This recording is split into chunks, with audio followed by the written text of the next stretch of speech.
Sorry Ganga, আমি please আর না, আপনি প্লিজ আমার কাছে আর ক্ষমা চাইবেন না। আর সবচেয়ে বড় কথা, এই প্রসঙ্গে না আমি কোনো কথাই বলতে চাই না। এই কটা দিনে যা ঘটেছে আপনার মনে হচ্ছে এই সবটা আমার জন্য হয়েছে। আমি শুধু সেটাই ঠিক করার চেষ্টা করেছি। আর সত্যি কথা বলতে শুধুমাত্র আপনার কথা রাখতে এটা করেছি তা নয়, আমি যা করেছি স্যার আর এই পরিবারের জন্য করেছি। কারণ এই কটা দিনে এই পরিবার আমাকে অনেক কিছু দিয়েছে, যেটা হয়তো আমি বলেও বোঝাতে পারবো না। আপনি একটা কথা মনে রাখবেন আয়ুষ্মানবাবু, আমি শুধু আপনার স্ত্রী নই, এই পরিবারের বউ। তাই এইসব ক্ষমা চেয়ে ধন্যবাদ দিয়ে আমায় আর অপমান করবেন না। আমি আপনাকে অপমান করছি না, আমি মন থেকে ক্ষমা চাইছি। কারণ না, ক্ষমা চাওয়ার আর কোনো দরকার নেই। আমার সত্যি আপনার ক্ষমার কোনো দরকার নেই। আর না ধন্যবাদের, অনেক তো হলো, আর না। গঙ্গা,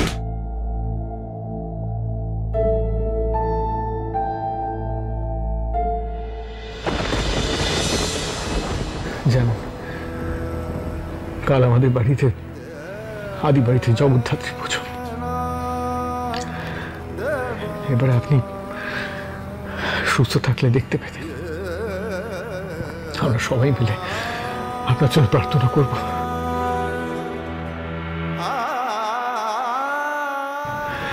মা জগদ্ধাত্রী পরেই জাগ্রত, আপনি একেবারে সুস্থ হয়ে উঠবেন, দেখবেন একেবারে সুস্থ হয়ে উঠবেন।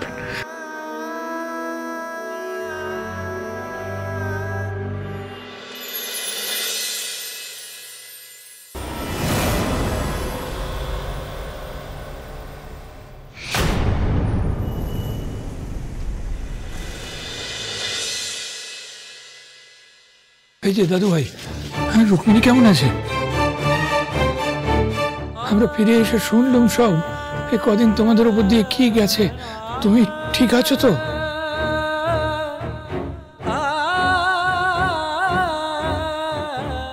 দাদু ভাই, তুমি কেন এমন করলে?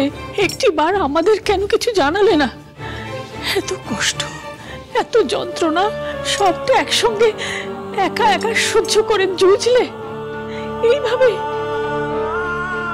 সত্যি একটার পর একটা বিপদের ঘাড়া ঝুলছে আমাদের পরিবারের উপর।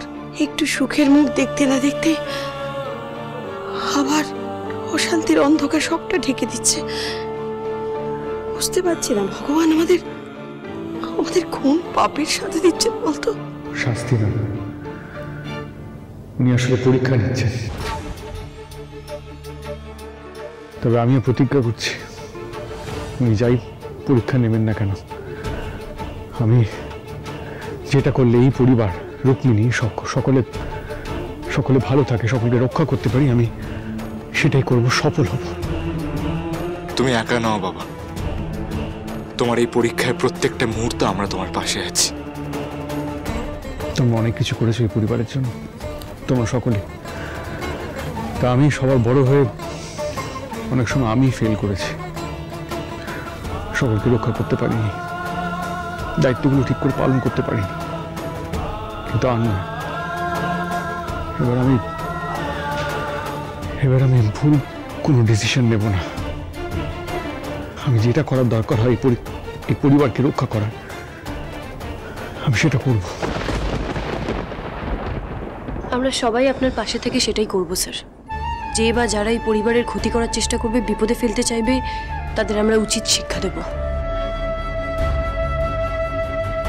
দেখো দাদু ভাই, আমি একটা ঠিক করেছি যে আমাদের আদি বাড়ির পুজো যেমন হয় তেমন তো হবেই। জগদ্ধাত্রী মন্দিরের যে পুজোটা, সেটার দায়িত্ব ওই সিংহরায়েরাই নেবে। হ্যাঁ, সেখানে মাকে বরণ করে মায়ের আশীর্বাদ নিয়ে আমাদের বিপদ কাটিয়ে উঠতে হবে। দেখো তুমি, আমাদের শত্রু সব শত্রুর বিনাশ হবে। আর আমি প্রতিজ্ঞা করছি দাদু, এই পুজোর মধ্যেই আমি যেভাবে হোক রুক্মিণীকে ফিরিয়ে নিয়ে আনবই।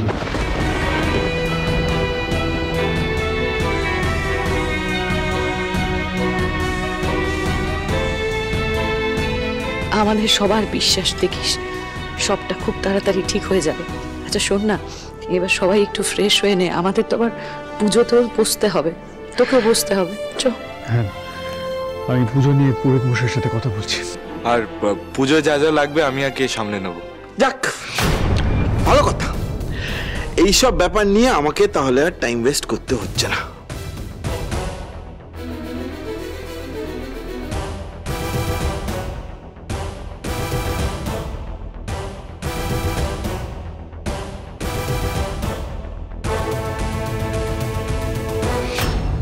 রাহুল, ঋদ্ধি কিন্তু এখন আহত সিংহ হয়ে আছে। ওর গায়ে হাত দিতে গেলেই কিন্তু উল্টে রুখে দাঁড়াবে, বিপদ কিন্তু আমাদেরই বাড়বে। তাই ওকে যা বলবে যা করবে ভেবে, বুঝলে? এমনিতেও আমার হাতে কিছু নেই, এই পুজোর মধ্যে রিমঝিমের বিয়েটা যে করেই হোক দিতে হবে, না হলে আমাদেরকে পথে বসা ছাড়া আর কোনো উপায় নেই আমাদের হাতে।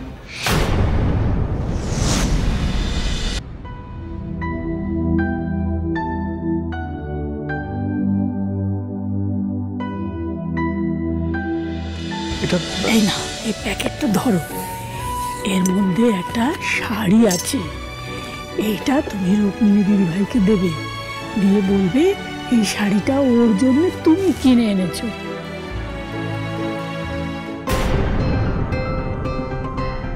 ডায়েরি?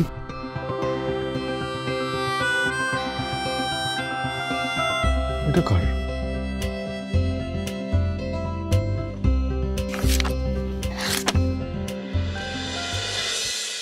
রুক্মিণী ডায়েরি?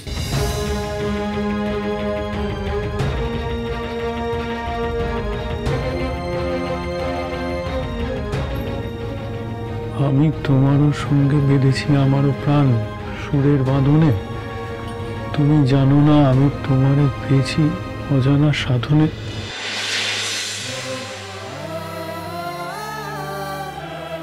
এই কবিতাটা এতটা যত্ন করে রেখে দিয়েছিলেন উনি।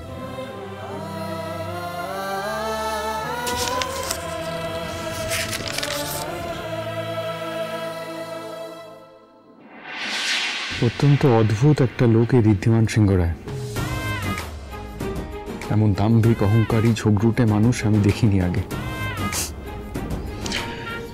এরকম কাউকে বিয়ে করা তো দূর, পারলে কথা বলাটাও আমি অ্যাভয়েড করি, কিন্তু উপায় নেই। আমার বাবার স্মৃতি ওই জমি, সেটা ফেরত পেতে গেলে এই লোকটাকে বিয়ে করতেই হবে। কিন্তু আবার সেই জমি আমি পেয়ে যাই, তারপর তো এই জীবনে লোকটার মুখ আর দেখব না। এই কলেজটা বাঁচানোর জন্য আমি আপনাকে একটা সুযোগ দিতে পারি। কি সুযোগ? ওই যে বললাম আপনাকে আমায় বিয়ে করতে হবে।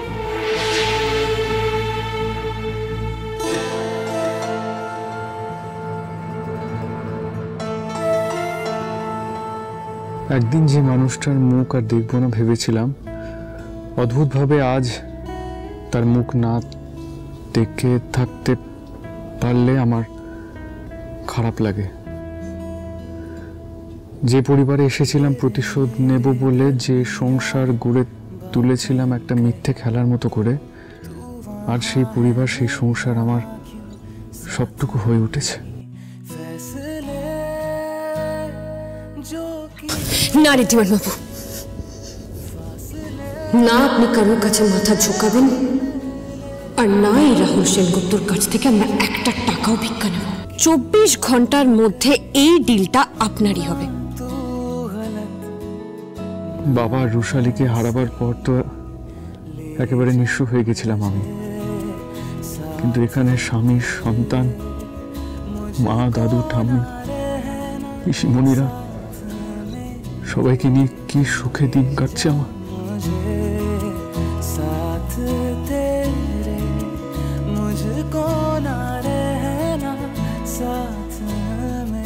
কখনো ভাবিনি আমার মতো অভাগীর কপালে এত আনন্দ জুটবে। সেই সঙ্গে এটা ভাবিনি যে ওই মানুষটা, যাকে না বুঝে ঘেন্না করে গেছিলাম কতগুলো দিন, তাকে এইভাবে একদিন মন প্রাণ দিয়ে ভালোবেসে ফেলবো।